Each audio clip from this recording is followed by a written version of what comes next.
oh, you want to do a podcast today? We don't even have to think about it. It's just turn it on and we're going. And then when we're done, I can get back to my work. So it's just workflow, man.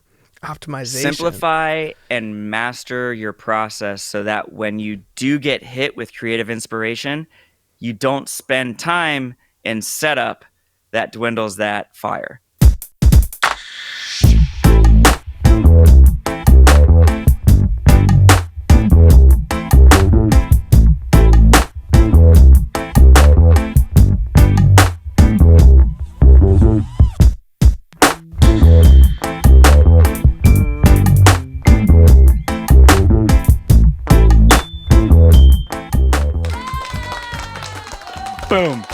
Boom. Episode 2.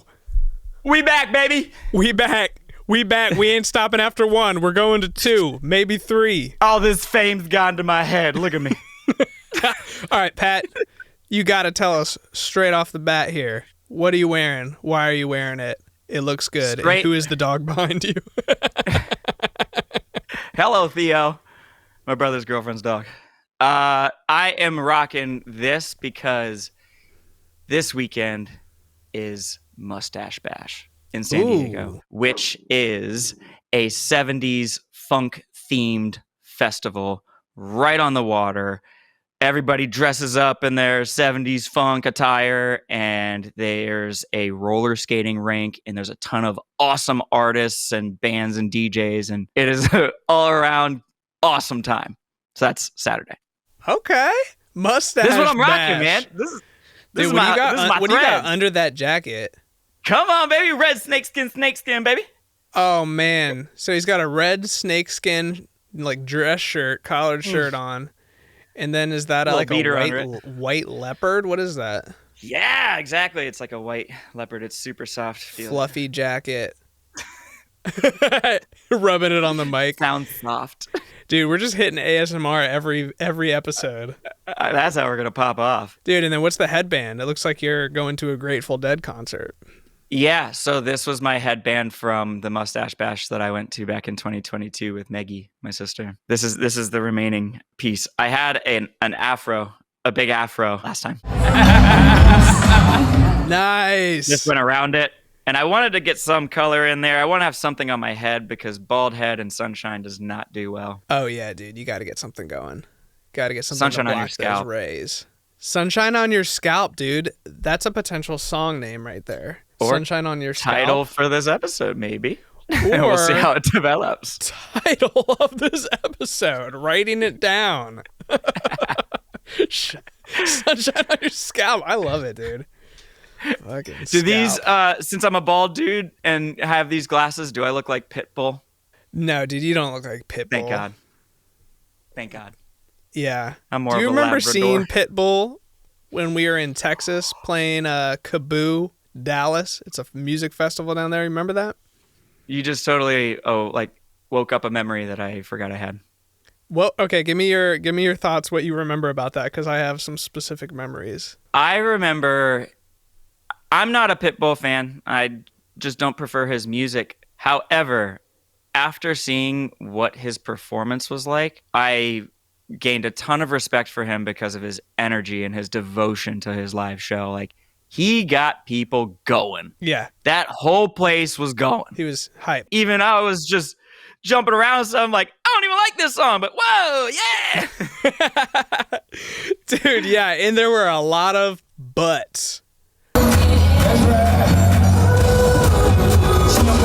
Oh my goodness. I thought there was strippers on stage. That was insane. It was intense in that way. It was Pitbull's bald head and then a lot of bald booties just shaking around on stage. Crushing it. Yeah, I think at one point he even got down and rubbed his scalp on one of the butts. No, that didn't happen. But I'm trying to keep it in the theme of the episode. Sunshine on the scalp, booty on the scalp. Brings a whole new meaning to Butthead. Pitbull's new album, Butthead. The Butthead tour. And then he has to laugh like, I can't do it. Like Beavis and Butthead? Yeah, classic, dude.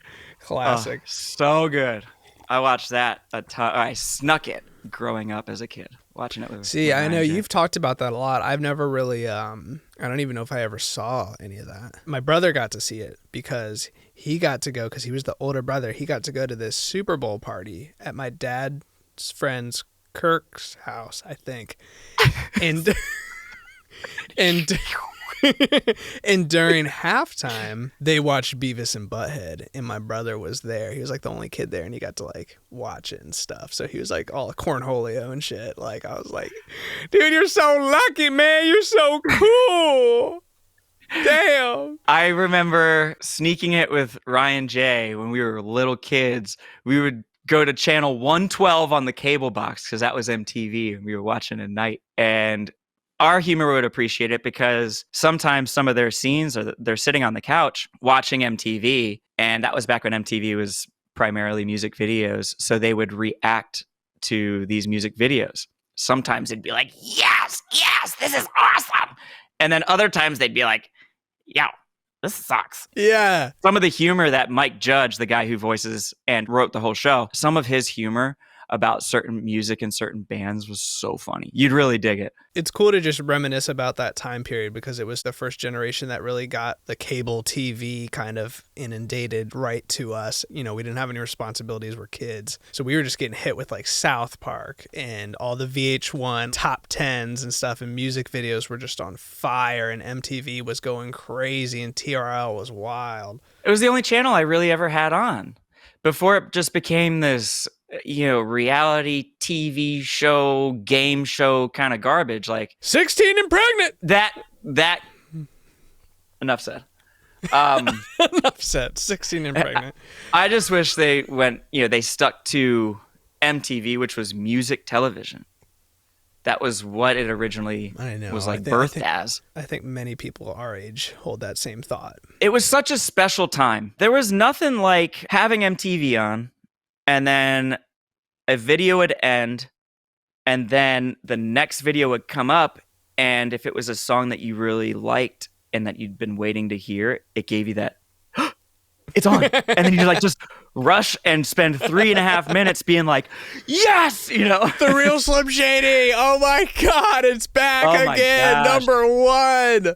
TRL. Like, dude, yeah, Carson Daly crushing it up there. He was great at what he did for that show. Man, you're right. He got a lot of hate, but I thought he was really good and as a host for that show. You do it, hater. Yeah, you do it. Come on. All these haters out here, dude. You do it, dude. I don't see you doing shit, dude. You know what I really loved too is about that era, that whole top 10, you had all sorts of genres. It wasn't just this amalgamized like overall pop hip hop genre. We're both fans of pop music and hip hop, like not hating at all, but the varied genres in the TRL top 10, you'd have metal, like you'd have Korn, then you'd have like Real Slim Shady, then you'd have like NSYNC or Backstreet Boys, like Ashley Simpson or some shit, and Britney Spears, like all that stuff. So I thought it was such a great way that covered a lot of musical bases. Yeah. And now I just don't feel like that really exists. I don't even know. The music industry scares me nowadays. I'm just like, who even owns all this stuff now? Oh, yeah. No, like who's making all the money from it, and which artists are basically just dancing puppets. Yeah, it's wild. Because, I mean, you just see so many talented people on social media and stuff. And, you know, it's just sad that it's really hard to make a career out of that, even though there's so many talented musicians out there. The good thing with social media is it does give everyone access to discovering way more artists that they never would have discovered. That's a good thing. Do you ever get scared though that it kind of filters the algorithm? It kind of filters everything down to what you've previously liked. So sometimes I actually wonder if it's not showing me stuff that I could like because it's just like, oh, he wouldn't like this, so we're not going to show it to him. It's kind of like opposite of what you're saying with like TRL, where there's all these different things. Now it's just like, oh, he's a rock guy. They funnel it to you. Yeah. I remember I liked an Alice in Chains Unplugged video from back in the day. And the next like 2 weeks, I saw a ton of Alice in Chains and Nirvana and Soundgarden from back in the day, which was cool. I love those bands. Yeah. But I make sure if I am scrolling through TikTok and there's a musical video or a video that involves music of some sort that's different, that kind of made me feel something, I'll make sure to like it. So it throws it into my little algorithm. For example, there's this one video, and I saw it has like 220 million views, where there's a guy on piano and he's just playing in like a mall, and this little girl comes up, and I think it might be in France or something. She sounded like she had a French accent, but she's like, "Excuse me, do you know Voila?" And he goes, "Oh, this one?" Da, da, da, da, da, da. And she's like, "Yes, yes." She's like, "Can I sing?" And he's like, "Absolutely." He starts playing. This girl is a 14-year-old girl. This girl starts singing, and I was like, oh my gosh, this girl's voice is beautiful. And it was so innocent, and her delivery was so pure. By the end of this 2-minute video, I had tears coming down my face. It was just it was one of those pure human moments. And this girl's voice was so amazing and so much passion in it that it really hit me. So I made sure to like that. Next thing you know, 2 weeks were like all sorts of different renditions of that song. So yeah. That's awesome though that it's gotten so many views, because I feel like there are certain viral videos that everyone just naturally resonates with because it's just so pure. Exactly. Just one of those very human moments where it was like, humanity is still okay in places, in certain respects. I'll have to send you that video. I'll text it to you after this. Yeah, for sure. And I guess that's kind of the sad part too, is, they could have 220 million views on TikTok, and, who knows how much money they made off of that, but not as much as you should for having that many eyes on your stuff. It's wild, right? But I mean, those were the entrepreneurs and people who are, learning to pivot and kind of come up with different income streams and create a bigger brand other than just the music, are really like flourishing right now. So hopefully pivot. Hopefully they're doing well out there. Well, damn, dude. Episode 2, we are right into it, dude. MTV, scalps, dude. Pitbull's butthead. Pitbull. I said pitball, dude. Speaking of pitball, I started thinking about pinball. Do you ever play that pinball game on your Microsoft computer way back in the day? That was Space standard. Blaster? Space Blaster, dude. Space Blaster 3D, I think, was what it was actually called. Dude, 3D. That was like 2.5D. Come on, guys. I can still hear the sound. Oh yeah, I can hear it now too. And I know if my brother's listening, he can hear it too, because we used to crush that shit. Space Blaster. I remember you'd open it and it'd be like, and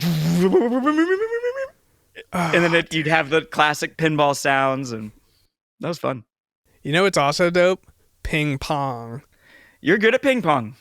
I know, I love it. I've never beaten you in ping pong. I need to find someone here that's really good to play against. Well, you could do what Forrest Gump did and just like I've done it. Yeah, you put it up against your wall. That. Yeah, I do that, dude.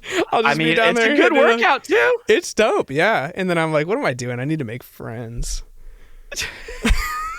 Playing by yourself with your own balls.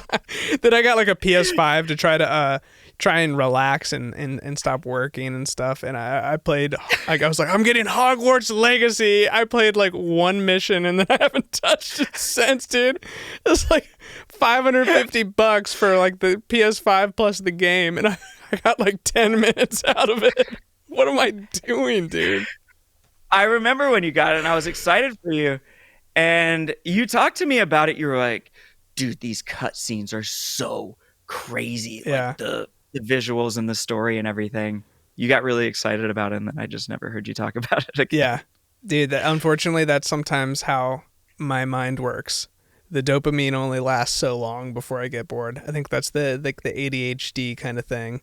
I like just jumping around to different things. I have sometimes a hard time playing video games or watching a movie or a TV show if I haven't gotten enough movement in that day. Mm-hmm. It doesn't feel right to me to be able to, this is for me, it doesn't feel right for me to sit down and fully like relax into a couch and go to straight beta waves if I haven't gotten a good sweat in, because I don't know. I need to get my physical body going so that I can actually rest. I have too much energy inside me. I'm like a constant Coke bottle shaken up. Yeah, you are. I got to get a lot of energy out. Well, that's a good transition into Flip-A-Day and where that has kind of led you, because I guess like the origin of Flip-A-Day is a good way to start talking about how it started on Vine and then ended up getting to obviously where it is now, but in the middle where you were spending 10 hours at Above All, the trampoline park. So sorry. I was filming. And Pat was trying to make a trick shot and was doing some sort of crazy flip combination for like 10 hours straight. I thought you were going to fucking die, dude. Like, you were crazy. I was like, how does he have this much energy? I'll do one flip and I'll be like, give me a break. I need 15 minutes to reset. Anyways, so let's take him back to Vine and then kind of go from there. Oh, man. Yeah, Flip-A-Day started on Vine. That was one of the catalysts that made me want to execute the idea, was the availability of 6-second videos. Seemed pretty simple in the beginning, and it was. My goal was just simply to do a Flip-A-Day, but I wanted to make them different. And in the beginning, I didn't want to shoot off all my fireworks at once. I didn't want to have like the grand finale where I'm doing all these super awesome flips, and then the quality of flips kind of decreased throughout the journey. And I originally was only planning on going for 1 year. Fast forward to day 366. I'm having so much fun, just loving the challenge, loving the inspiration that I'm getting. And I didn't want to stop. It was improving my mental health because I had something to look forward to every day. And I just didn't want to end the streak there. So I kept going. And then on day 777, I started adding the basketball. I was inspired by the jackpot emoji, and that's when I came up with the flip shot jackpot. I've done this like 30 times already. What, the air quotes? I've done the air quotes like 30 times. Dude, air quotes are already. Cool. It's all right. Air quotes? All right. Yeah, I don't mind them. Bing, bing, Wait, hold bing. on. Go back a second. How do you get inspired by an emoji? So it was the jackpot emoji, which was 777. Right, it's a little slot machine, and it was day 777. And so that gave me the word jackpot, and I was like, flip shot jackpot. Okay, Ooh. What is that? And that was the first time that I did a backflip, put the ball on my feet, and then did a second backflip and threw the ball with my feet into a little homemade goal that I made at the gym I was coaching at the time. And once that went in, that just changed everything for me. It started the addiction. You got that same dopamine rush you're talking about on TRL, dude. Yeah, it's that same spark that you feel it. That's crazy. So that totally changed the trajectory of Flip-A-Day, because now it made flips that were so simple for me difficult again. It just totally changed the engine of my almost mental mechanics in terms of creativity. I had so many more opportunities to create and do stuff that no human's ever done before. So what were you doing before, like the 776 days before that? Like, what was it like? It was typically, if I wasn't able to go to the gym or have access to a trampoline, I would just do a standing backflip. Pretty much wherever. Wherever, I mean, I remember right? you did one off the counter in Panera, which is still crazy that the cashier let you put your feet up on the counter and do a backflip in front of everyone. I was like, there's got to be some sort of liability. Yeah. I don't know if she really understood what we were talking about. That was day 25. Day 25. What about the Starbucks one where you just randomly got up in the middle of Starbucks while everyone's studying and doing work, and you just did a flip and then sat right back down and we just pretended like nothing happened? That is a good question. I don't remember exactly which day that was. But you remember that though, right? 600 something. Yeah, right there in the Bellevue Starbucks. Yeah. Yep. Dude, that's wild. And the woman, she was typing, she goes, and goes right back to it. What?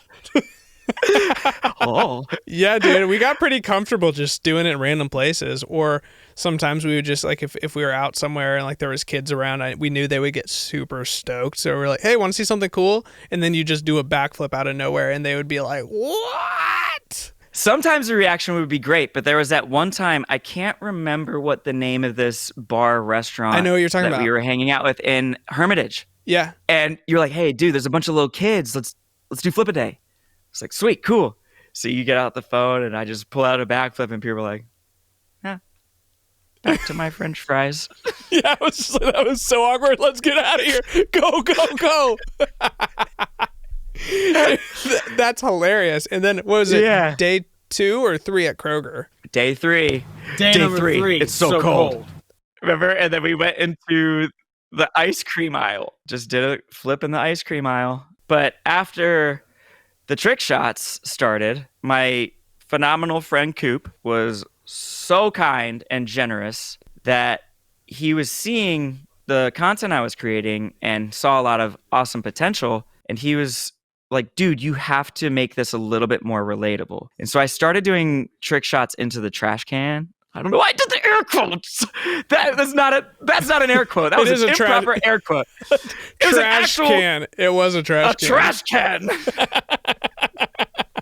Straight trash can. So that was more relatable. So people could understand what I was aiming for, what the ball was going into. And he said, you need a basketball hoop. That would be the most understandable, most relatable thing. And I said, Coop, I make like $11,000 a year at this point. A year. I'll never forget that. We were crushing the starving artist life, dude. Dude, peanut butter and mac and cheese. Peanut butter and mac and cheese sandwiches. Or mac and cheese.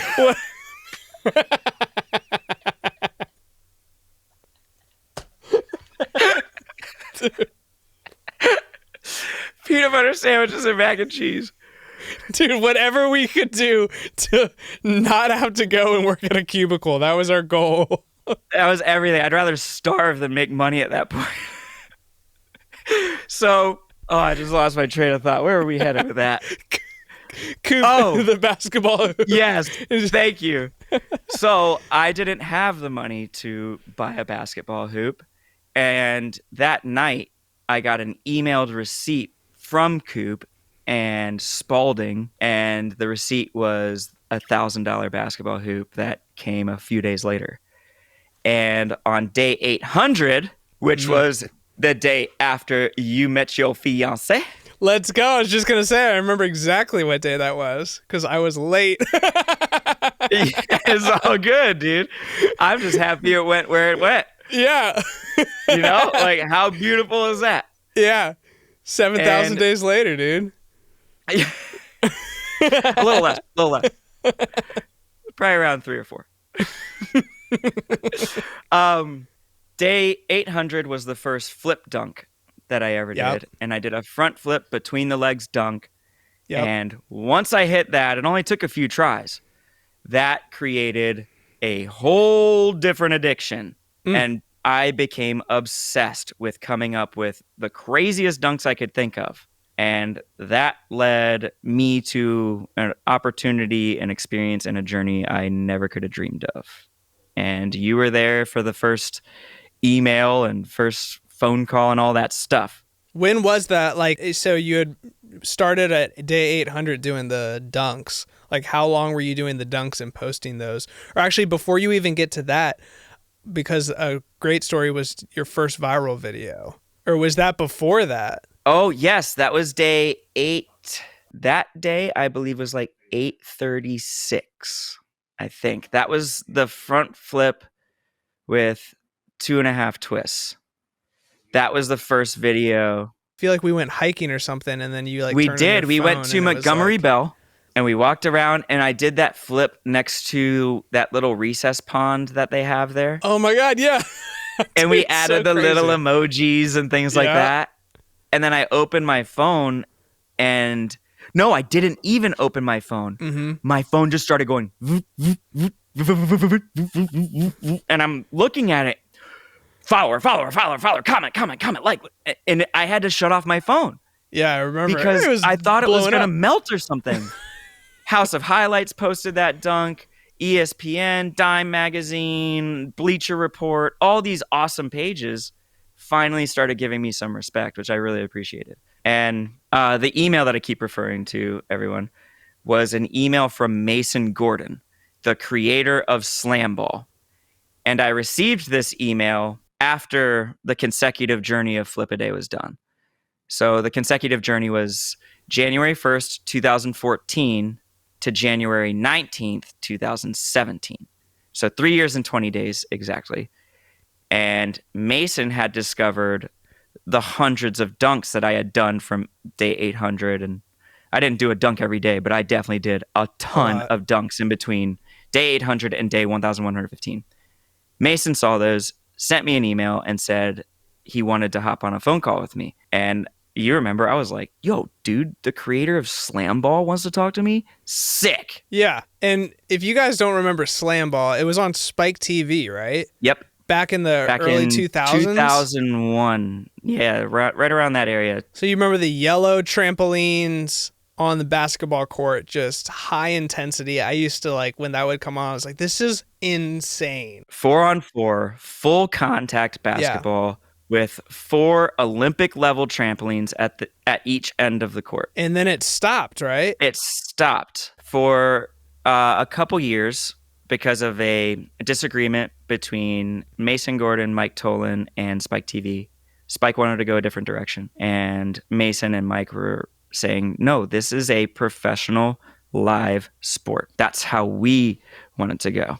And Spike TV had a different idea, so they parted ways. Then back in 2008, there was a third series, and that was played mostly outdoors, which looked really cool. But I think going back to talking to some of my friends who were playing back then, that are now friends of mine and coaches of the sport, they were saying how hot and humid it was, and playing outside was pretty tough. Oh, yeah. But I could see that. Then it disappeared again. And then in 2000, I believe it was 2014 and 15, they had series 4 and 5 in China. Okay. And it was a little bit of a different sport in a way. The full contact was watered down a little bit because in China, they don't have many, if at all, full contact sports. So when you get people like Big Rodney Bond, he's a stopper. He's like 6'4", but like 250 pounds of straight muscle. And there was another guy named Lu Fong. He was one of China's premier SlamBall players back then.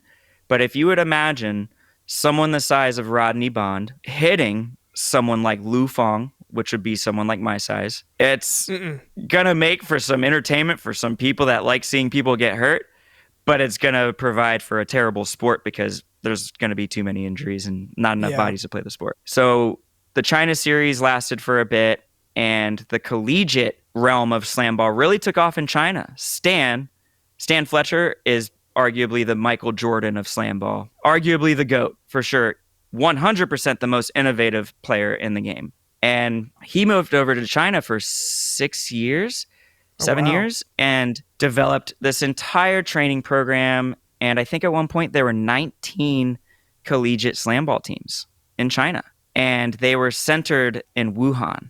Fast forward to late 2019, coronavirus, that whole project kaput. Wow. And so now fast forward a few years, Mason, I've said to him, your persistence and determination and dedication to keep going, to keep making your dream sport happen is unbelievably inspiring. And he goes, I really appreciate that, Pat, but I actually look at it as more of a mental illness. It can seem like that sometimes when you're that passionate about something and you just keep going.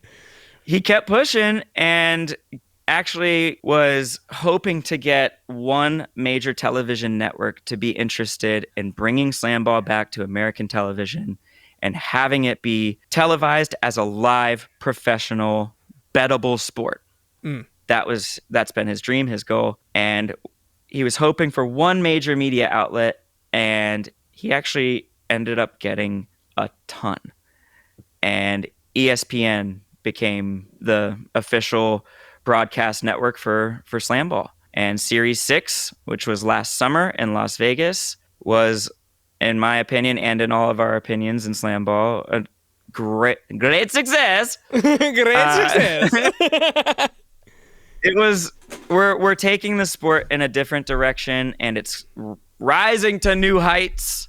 Literally, and it's unbelievably exciting. Well, when you first got the email, what year was it when you got the email from Mason, who was kind of starting to giving you all this information of like, hey, we're in China right now, but we're wanting to bring it back to America. La la la. I saw you on Instagram, and I've never seen anybody be able to do this. And it was 2017 when I got the original email, and it was maybe a couple weeks after that we had scheduled a call. And you and I were headed to a Nashville Sounds game. Yep. And I think he had something that delayed his original time, which is why we were going to a Sounds game when he called. Mm-hmm. That wouldn't be what we would normally be doing. I got a great business call. Let's go to a baseball stadium. And so we hopped on the phone, and verbatim, one of the first things that he said to me was, "Who the hell are you, and how do you do what you do?" He said, "I've had Olympic level trampolinists come into the court, and once I introduce the ball and the rim, their aerial awareness seems to just vanish. Like they get too paranoid about hitting the rim, and they don't have the ball control skills and things like that. Then on the other side, you get D1 basketball players and football players, but they don't have any of the ability of a 5'7", 150-pound gymnast." Mm-hmm. So he was asking how I do what I do. I told him my story of how the flipping became the easy part for me. And I was always a joke at basketball. So that was the challenging part for me, was incorporating the ball handling and things like that. And the conversation was super great. And it led to him asking, would you be interested in the future, if and when SlamBall comes back, would you want to coach? Would you be able to teach the trampoline portion of SlamBall training? And I was totally floored, and it was no question. I was like, absolutely. Are you kidding me? Helping have an impact on a unbelievably challenging and different sport? Absolutely. No brainer. And we had conversations. Mason introduced me to Stan. We started connecting, and it was about 6 years of that. That's crazy. It was all conversation. So there was no tangible element for me. Yeah. I was only feeling excitement through conversation, which, as you know, with our history, getting too excited about conversation can lead to pretty heavy and hard disappointment. Yeah. You got to manage your expectations when you're in this kind of field. You know? And thank you for leveling me at times, because I would get so excited about SlamBall, and kind of like you put my pinky toe back on the earth. You grabbed my ankle and put me down. Hold on, Pat. What does this actually mean? What do we have right now? Yes. So for me last year, when I got to Las Vegas and I got to SlamBall orientation, and I'm meeting all of these faces that I had seen you play the sport. Yeah. And you're even watching it as a kid. Oh, yeah. And a lot of these guys knowing who I was and how warm and welcoming these guys embraced me was so awesome. I immediately felt like I was part of the family. Oh, dude, I remember that when you first called after being out there, and you just said the energy and the vibe was like nothing else. Like everyone just had that sort of, but I feel like that's with anyone who's really following their dream and following their passion, and who has like been through the hardships of kind of taking the alternate path in life, where they've just developed that personal growth and that like positive energy to keep going. And you just mentioned that. You were like, I don't know what it is, but just everything feels so good here, and everyone is like on that same frequency that we always talk about. And yeah, dude, you were like, I feel like I'm home. Well, it was so nice for me because it was the first time in my life I was around people that were just as passionate about trampolines and basketball as I was. Yeah. Because it was such a little niche thing for me. Yeah. Especially with the flipping and things like that. There are very, very few people in the world that do that type of stuff. And I don't want to toot my own horn, but I got to state some facts. I'm the only one in the world that has done some of the dunks that I have done. Yeah. So for people to understand the difficulty that comes along with some of the dunks that I have done, and the respect and appreciation and wanting to learn from me, was so nice, because in the past, as you have known, there have been social media haters. They haven't affected me one bit. I'm grateful for haters. Oh, yeah, absolutely. They've helped it grow to where it's at. Yeah. Remember they would say, like, do it without the trampoline, idiot. You stuff like that. Well, dude, I don't know if you can do 4 flips without a trampoline, you dumbass. Yeah, it's like, do it with the trampoline, idiot. Like, come on.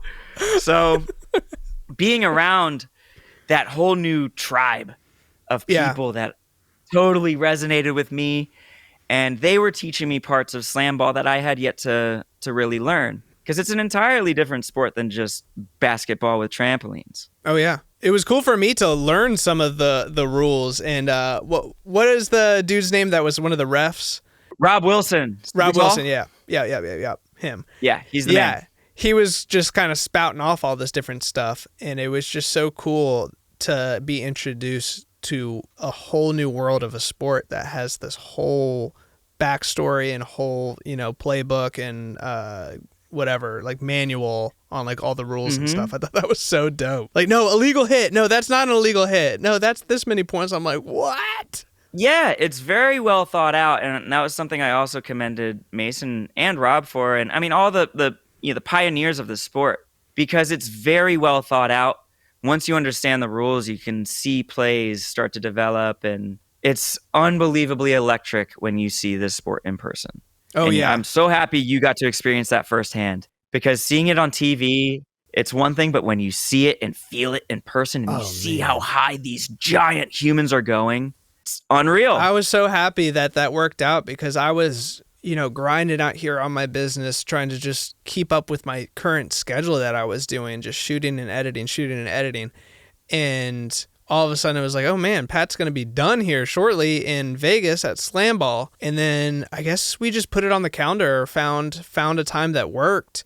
I bought my tickets, and dude, yeah, you're not kidding. When I got to see that up close and personal, it's wild. It's like I had like hockey vibes, then I had basketball vibes, then I had football vibes, and then people are getting slammed right in front of you, and then like the coaches are so intense, and like the players are like passionate. That was super dope, and you guys are going to see a lot of videos from that come out soon, because I filmed the whole thing. My gosh, you were there. We had pretty much one day of legit filming time. Maybe full day. One full day, and maybe like little tidbits here and there, but yeah, I think I like had got there, and then we did something the day I got there, and then we had one full day of filming where we had the court to ourselves for a while. And then was that night the playoffs? That was the SlamBall finals. Or that was finals. The last day. That was August 17th. So I slid right in at the end and was able to get some awesome footage, meet all these people. And I agreed with you. I thought everyone was super dope. I know I was extremely underslept because of the time difference and the only flight I could get. But we made it happen, dude. And, now we have all this footage. 700 gigs of footage? I think it's 700 gigs around there. Yeah. Soon, yeah, we filmed a lot. Yeah. And some of those dunks are so dope. Maybe we should just start with the dunks and then kind of build out from there as far as editing goes. But there's going to be a lot of I can probably start putting together a skeleton of the footage you shot. Yeah, well, I think Joey already did. Premiere.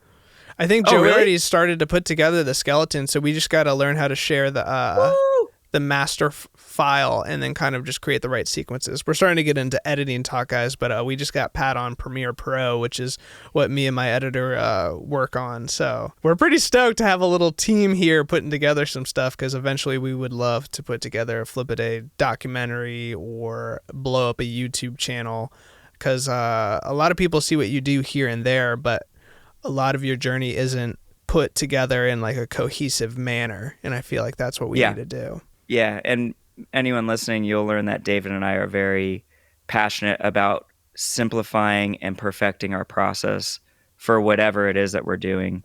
We really like keeping our ducks in a row.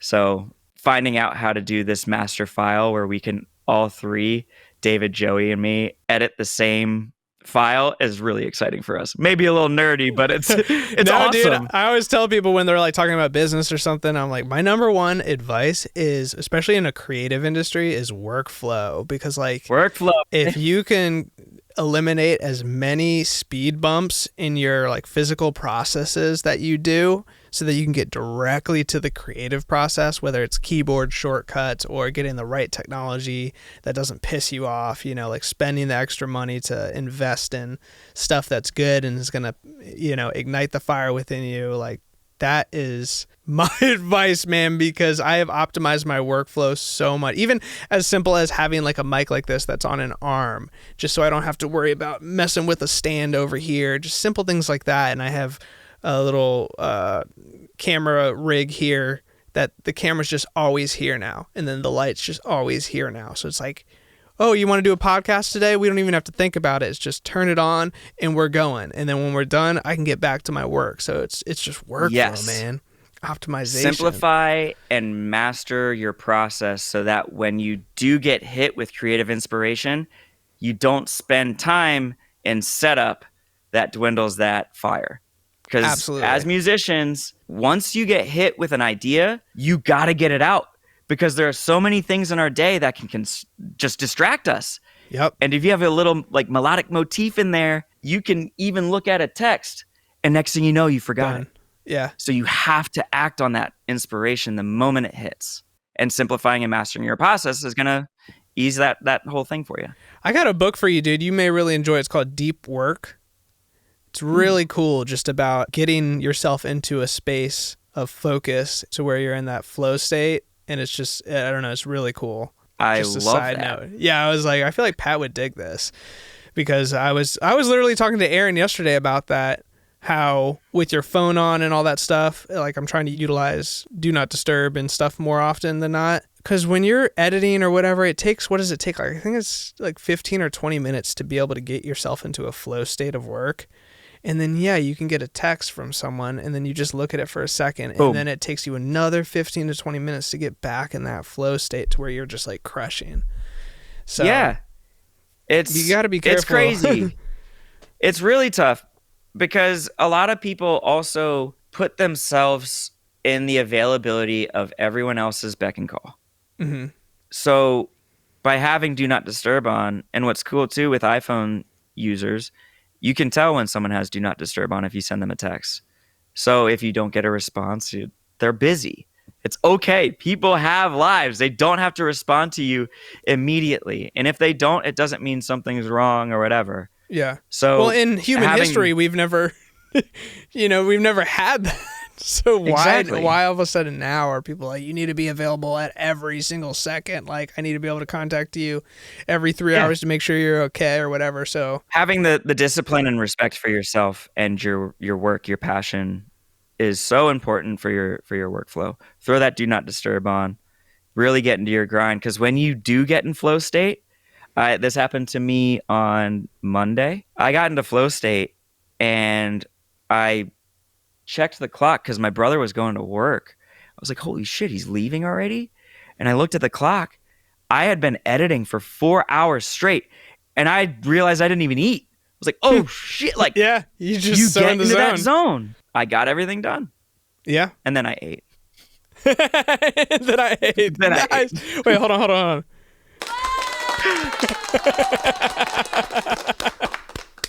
Yes. Oh my goodness.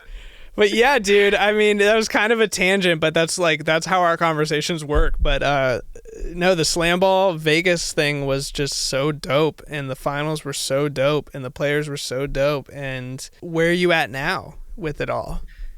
It's still happening. I am still awaiting some information. There's some information I have that I can't speak about. Ooh, classified. Yeah. Let's go. Things are headed in a good direction, and I can't wait to get back to my guys. I really built such a strong bond with every player, every coach, so much to the point where I kind of coined the term Slamly. Because these are my SlamBall family. Yeah, they're my Slamly. So it was interesting, and I think the bonds were built so strongly because, specifically with the players, because they had to trust me. One of these guys, Taekwon Burry Scott, on the buzzsaw, stopper for the buzzsaw, number 2 pick in the entire SlamBall draft, had never been on a trampoline in his life. Whoa. Before SlamBall camp. And he was introduced to trampolines on an Olympic level trampoline. And he's 6'7", 260. So, wow. And I'm 5'7", 150. How do you manage that? What is take us through the process. He steps onto the court. What do you do? What do you say? Was he nervous? Oh yeah, because a lot of people see SlamBall and see how these guys run, hit the tramp and dunk, and they're like, I would destroy everyone in that. Mm-hmm. Everyone comes into that mentality. Once you hit that Olympic level tramp, the timing, the feel, the bounce is way different than you could ever expect. So now you have to become super proficient at just riding a tramp. And notice how I said riding, because there's a rhythm that you ride. You don't stomp on tramps, you ride them. And so teaching them that, feel, disconnecting from thought and locking into sensation. I taught them sensation is the yellow brick road for this whole thing. Very little thought process, way more in tune to your sensation, how your body's feeling and what your body's telling you. So I had to teach them all how to crash, how to make sure that they knew how to kill their bounce before I taught them how to fly. Because otherwise, I think I may have said this no, I didn't say this last podcast, but it's like I would be giving them the keys to a Ferrari without a steering wheel or a brake pedal. It's just go. So if you don't know how to kill your bounce, you're going to be in a very dangerous position. Because if you're just flying 15 feet in the air and you have a little bit of an off angle, you're going to fly that way. Yeah, so it's a lot of these guys were terrified and they look like baby birds. And so when you say crash, are you just saying if they need to fall, and how to properly fall so they don't hurt themselves or break a bone or something?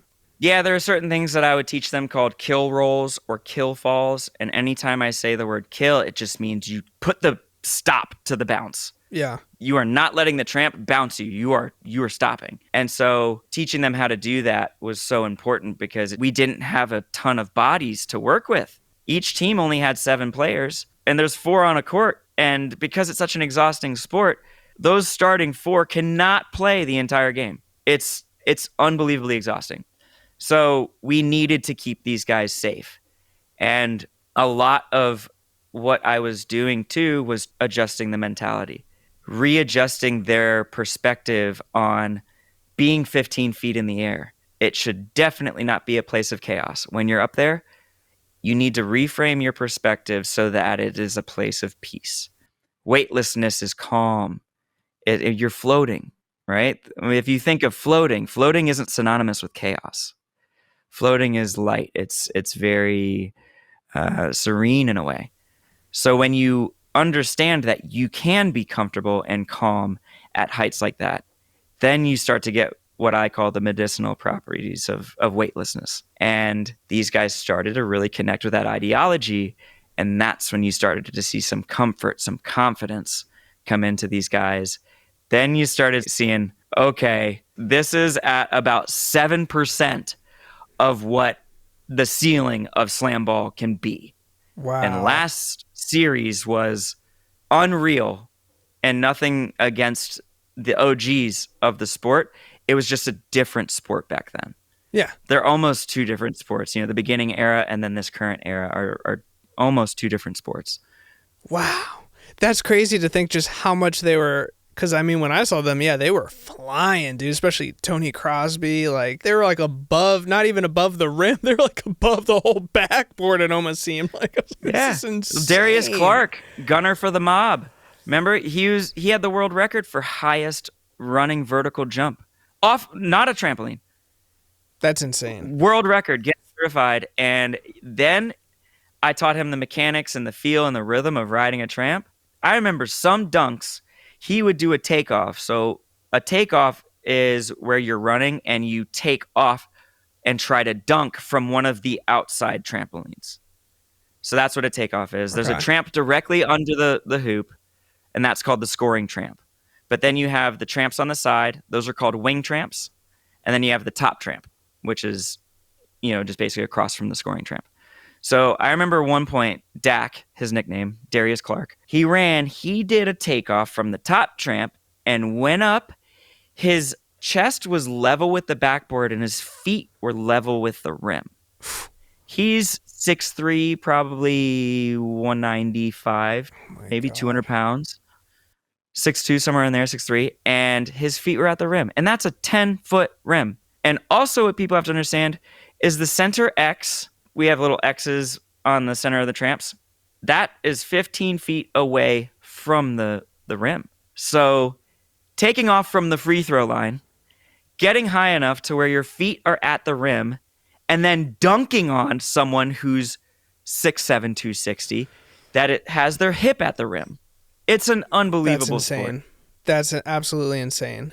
So coaching was a lot of conquering fear. So like when you're saying gunner, what you said stopper and gunner. What is that? There are 3 primary positions in SlamBall. One is the handler, which Tony Crosby, he was a handler. He was the smallest player in SlamBall. Exactly what I was just going to say. It's basically the point guard in basketball, directs the play, things like that. You have to be patient as a handler in SlamBall because in SlamBall rules, say if your stopper gets the ball, throws you an outlet pass. Now the handler has the ball. The second he dribbles, he can get lit up, full on hockey checked. Oh, wow. So a lot of these basketball guys, because of their years of experience, the second they would get the basketball, bam, they dribble, wham, and lit up. Someone just, oh man. So they had to learn when you got that ball, hold it, guide your play, like let your players get to positions. So that's the handler's job, distributing. Then you have 2 gunners. The gunners are the guys that have the most height that they can work from the tramp. They get the most height from the tramps. So those are the guys that attack the rim, attack the stoppers. And the stoppers are basically goalies for the rim, like for the hoop. So those guys' jobs, they're the biggest guys. Our biggest guy was 6'9", 285, Vincent Bowman from the Ozone.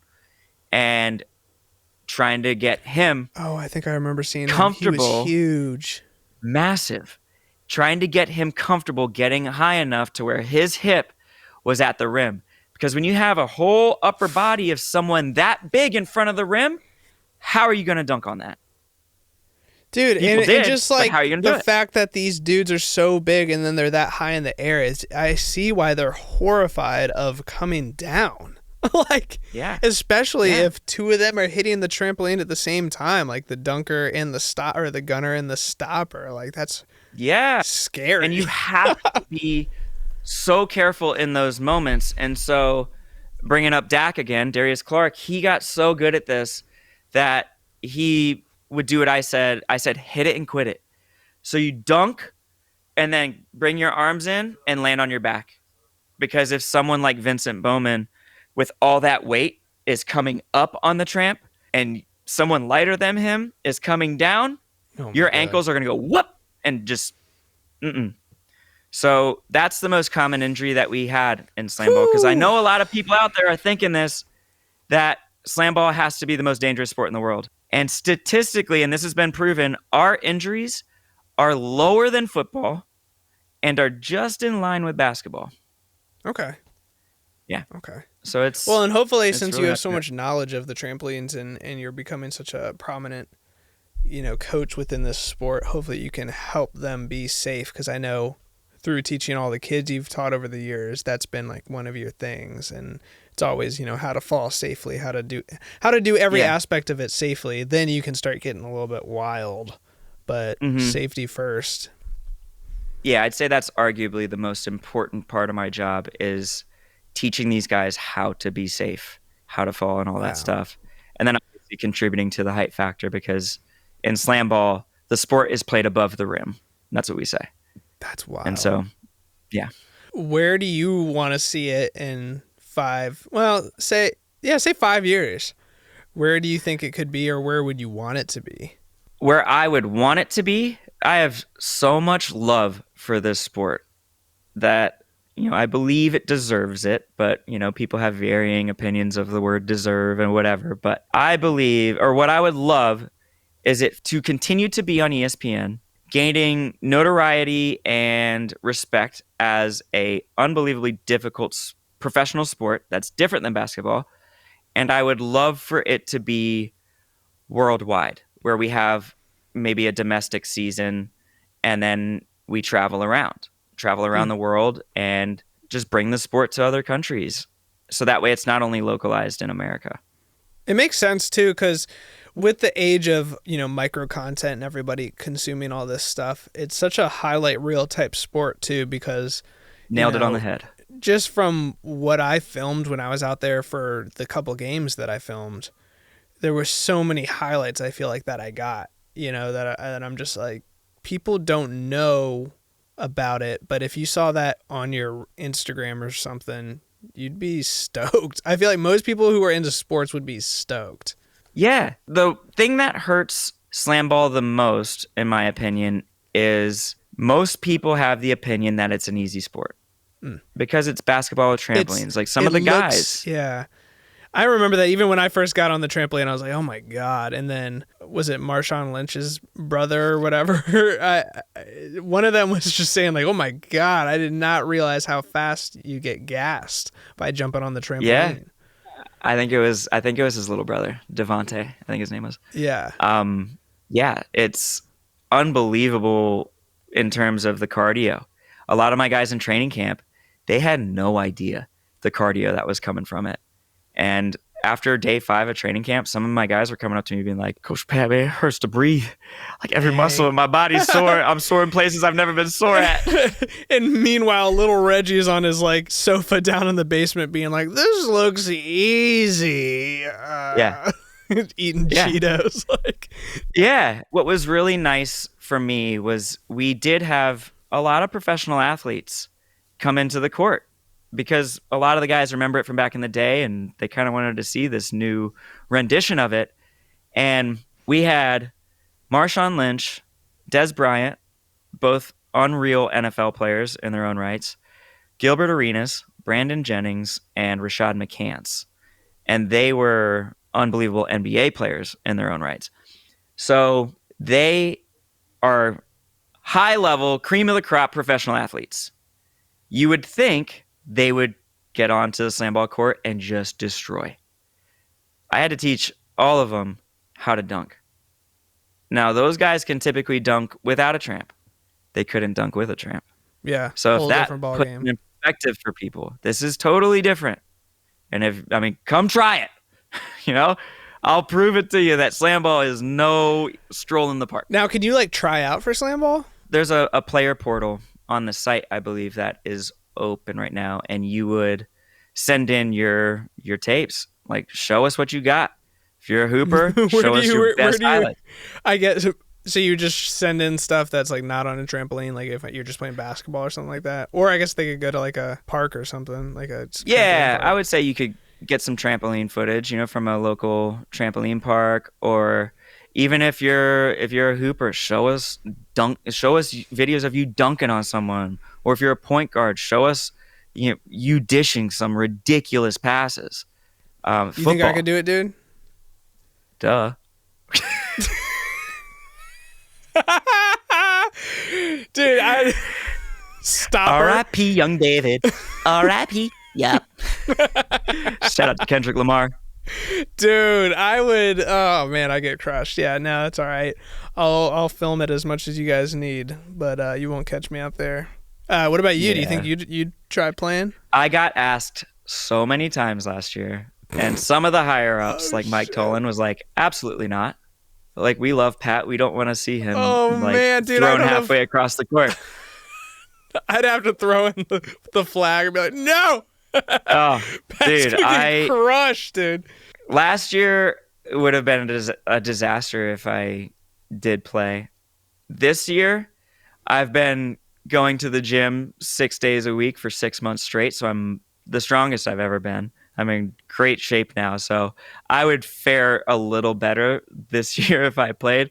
But my biggest value for SlamBall is coaching. Yeah. They have unbelievable players already, and again, the sport has yet to even really scrape the surface of where we can go with it. Yeah. So my biggest value to SlamBall is trying to get my skill set of my aerial awareness and body mobility and mind-body connection and implant it into a 6'7" power forward. Nice. From Kentucky, So. Well, sweet, dude. Are you warm in that jacket over there? I mean, you're in San Diego. I thought I was going to be sweating. I was getting ready to take this off like almost after the intro, but I've got a good fan on right now. I have the windows closed because there's like leaf blowers and stuff. But is it a Honeywell fan? I can't tell. It's spinning really fast. But honey, it's doing well, so I guess it's a Honeywell. That's awesome, dude. No, that was a cool little intro into SlamBall. That's a whole world that I feel like we're going to end up exploring as you continue to progress in it and we kind of dive into the footage.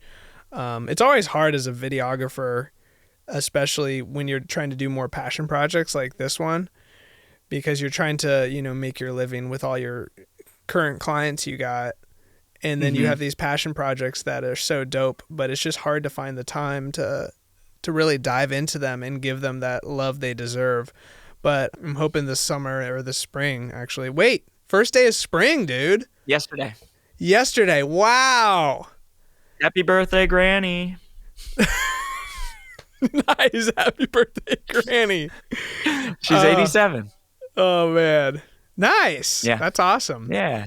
Yeah, dude. So we'll dive into that and hopefully get it crushing and be able to share it with people so we can kind of link it, because it'll be cool when we have these conversations to be able to link a bunch of footage in the show notes. Yeah. Like, check it out, guys. It'll be cool to link a clip from this podcast and then show some clips from this coming season when we get them.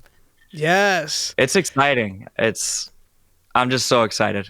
I'm so grateful for the opportunity. I am so stoked you got to come out and see it. And I feel like that was necessary to like kind of feel like I'm a part of the journey, because I wouldn't know anything about it if I didn't end up coming out there. I would just be hearing it through you. But now I feel like I'm in the energy flow of the SlamBall journey, which is cool. And you get it, and you've given daps to a bunch of different players and coaches, and that's what I do. Up, so. That's what I do. They say, "What up, Davey?" They say, "What up, Davey?" What up, Davey? What frame rate you shooting at, Davey? They're not asking that, but now I'm sweating. Dude, yeah. Now we're getting physical. Got my Bruce sweet, Lee dude. on. I feel like we should probably end it up, because this was like a pretty solid SlamBall episode. I don't want to dive into anything else, because then it would be kind of random at that point. You know what I'm saying? Yeah. Well, I'm glad we did spend some time talking about SlamBall, because it's a really big part of my life and my passion, and I think it's something that a ton of people will find a lot of enjoyment from. Yeah. Whether you're considering trying out or whether you're just a new fan of the sport as a viewer. Yeah. So, SlamBall, baby. Damn, yeah. Keep an eye out. Follow Pat Flip-A-Day. We'll follow, what is it, SlamBall Official on Instagram? SlamBall Official. Yep. Yeah, they post some good stuff. So I guess we'll be seeing some stuff soon, hopefully, right? Yeah. Without giving away too much information, So, well, and they're always posting all sorts of stuff. Yeah. They're constantly posting, so. Sweet, dude. Well, episode 2 is dope. We almost got episode 1. Well, at this point, if you're hearing this, we should have episode 1 out. At this point, it'll be out. Yeah, at this point. But yeah, if you got any suggestions on stuff you want to hear us talk about, let us know. And we're just going to keep firing away and kind of continue to find our flow. That's what we do. We're aiming for... That's what we do. Our conversations meander, but they typically are on the same river. They might be a little bit of like an offset, but they come back. Dude, what is it, 10,000 hours to become a master at something? Yeah, so we have 10,000 podcasts to do, because each one is about an hour long. So, episode 10,000, we're on our way. Episode 2 is done. Let's go. 9,998 to go. By then, we're going to need some ultrasonic headphones, because our hearing's just going to be kaput. Oh, dude. Well, everything will be AI, dude. We'll be in the... We'll even be AI. Yeah, we'll be AI. We'll just have ChatGPT write our podcast for us. Man, we gotta hit this quick before everything becomes artificial. Let's keep it rolling, dude. Yeah, let's keep the human element rolling. Let's do it. All right. happy whatever day we're releasing this. All right. Appreciate you all, everybody. Much Peace. love. Stay weightless, my friends.